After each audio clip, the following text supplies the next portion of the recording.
July 17 വിശുദ്ധ Alexis. 4-ാം നൂറ്റാണ്ടിൽ റോമിൽ ജീവിച്ചിരുന്ന സമ്പന്നനായ ഒരു മനുഷ്യനാണ് അലക്സിസ്. മാർച്ച് 17-ാം തീയതി ഗ്രീക്ക് ഓർത്തഡോക്സ് സഭയിൽ അനുസ്മരിക്കപ്പെടുന്ന വിശുദ്ധ അലക്സിയോസ് എന്ന് പറയുന്ന വിശുദ്ധനുമായിട്ട് പേരിൻ്റെ സമാനത കൊണ്ട് പലപ്പോഴും ആളുകൾ വിശുദ്ധ അലക്സിസിൻ്റെ ഓർമ്മദിനത്തെയും പേരിനെയും തെറ്റിദ്ധരിക്കാറുണ്ട്. ഒരു റോമൻ സെനറ്റർ എവുഫേമിയൻ്റെ പുത്രനാണ് അലക്സിസ്. ദാനധർമ്മങ്ങൾ സ്വർഗത്തിൽ നിക്ഷേപിക്കുന്ന തുകകളാണെന്നായിരുന്നു ബാലനായ അലക്സിസിൻ്റെ ബോധം.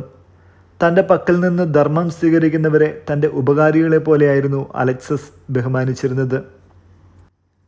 തനിക്ക് പൈതൃകമായി ലഭിക്കാനിരിക്കുന്ന സമ്പത്തെല്ലാം പാവപ്പെട്ടവർക്ക് നൽകിയ ശേഷം താൻ ഒരു സന്യാസിയായി ജീവിക്കണമെന്നായിരുന്നു ആ യുവാവിൻ്റെ ആഗ്രഹം. എന്നാൽ പിതാവിൻ്റെ നിർബന്ധപ്രകാരം അഗ്ല എന്ന കുലീന യുവതിയെ വിവാഹം കഴിക്കേണ്ടി വന്നു. വിവാഹ ദിവസം രാത്രിയിൽ ജീവിതസുഖങ്ങളും ബഹുമാനങ്ങളും തൻ്റെ ഹൃദയത്തെ ദൈവത്തിൽ നിന്ന് അകറ്റുമെന്ന് ഭാര്യയോട് പറഞ്ഞുകൊണ്ട് അദ്ദേഹം അവളുടെ അനുവാദത്തോടുകൂടി സ്വന്തം ഭവനം വിട്ടിറങ്ങി. ദൂരദേശത്ത് സിറിയയിൽ അദ്ദേഹം ഒരു ദരിദ്രനെ പോലെ വേഷമണിഞ്ഞുകൊണ്ട് ജീവിച്ചു. നീണ്ട 17 വർഷങ്ങൾ എദേസായിലെ ദൈവമാതാവിൻ്റെ ഒരാലയത്തിന് സമീപം ഒരു കുടിലിൽ ഏകാന്തതയിൽ താമസിച്ചിരുന്ന ആ മനുഷ്യനെ നോക്കിക്കൊണ്ട് പരിശുദ്ധ അമ്മയുടെ ചിത്രത്തിൽ നിന്നും ഒരു സ്വരം മറ്റുള്ളവർക്ക് കേൾക്കുവാനിടയായിത്തീർന്നു. Man of God. ആ സ്വരം കേട്ട ഉടനെ ആളുകൾ അദ്ദേഹത്തെ തിരിച്ചറിയുമെന്ന് മനസ്സിലാക്കിയപ്പോൾ ഉടനെ സ്വന്തം ഭവനത്തിലേക്ക് തിരികെ മടങ്ങി. റോമൻ സെനറ്റർ എവുഫേമിയൻ്റെ ഏകപുത്രനായ അലക്സിസ് സ്വന്തം മാളികയുടെ മൂലയിലുള്ള ഒരു ഗോവണിയുടെ കീഴിലേക്ക് താമസം മാറ്റി. ആ സാധുവിനെ തിരിച്ചറിയുവാൻ അദ്ദേഹത്തിൻ്റെ മാതാപിതാക്കൾക്കോ ഭാര്യയ്ക്കോ സാധിച്ചില്ല.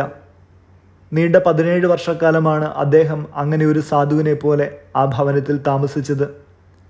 ദേവാലയത്തിൽ പോവുകയും പുറത്തിറങ്ങി വരുമ്പോൾ യേശുവിനെക്കുറിച്ച് മറ്റുള്ളവരെ പഠിപ്പിക്കുകയും ചെയ്തുകൊണ്ട് ആ സാധു അവിടെ ജീവിക്കുന്നത് ആ വീട്ടുകാർക്ക് ഒരു എതിർപ്പായി തോന്നിയില്ല.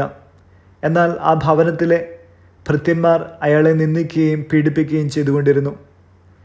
ഈ ക്രൂര രക്തസാക്ഷിത്വത്തിന് 17-ാം വർഷം മരണം അറുതി വരുത്തിയപ്പോൾ അലക്സിസിൽ നിന്ന് ലഭിച്ച ഒരെഴുത്തിൽ നിന്ന് മാതാപിതാക്കന്മാർക്ക് മനസ്സിലായി തങ്ങൾ അശ്രദ്ധമായി സംരക്ഷിച്ച ഭിഷു സ്വന്തം മകനാണെന്ന്.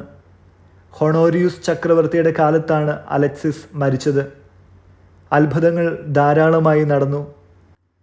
മാർ അല്ലേശു പാന വഴി കേരളീയർക്ക് ഈ വിശുദ്ധൻ സുപരിചിതനാണ്. വചനം 2 കൊറിന്തോസ് 5-ാം അധ്യായം 17-ാം വാക്യം. ക്രിസ്തുവിലായിരിക്കുന്നവൻ പുതിയ സൃഷ്ടിയാണ്. വിചിന്തനം. വിശുദ്ധി വികസിക്കുന്ന സാഹചര്യങ്ങൾ എത്ര വിചിത്രമാണ്. ദാരിദ്ര്യാരൂപിയും എളിമയും പ്രായശ്ചിത്തവുമാണ് അലക്സിസിൻ്റെ വിശുദ്ധീകരണ രഹസ്യം. അലക്സിസിൻ്റെ ചരിത്രം അവിശ്വസനീയമായതാണ്. എന്നാൽ ആ ജീവിതത്തിൽ മുറ്റി നിൽക്കുന്ന പരിത്യാഗശീലം ചെറിയ തോതിൽ ആർക്കും അനുകരിക്കാവുന്നതാണ്.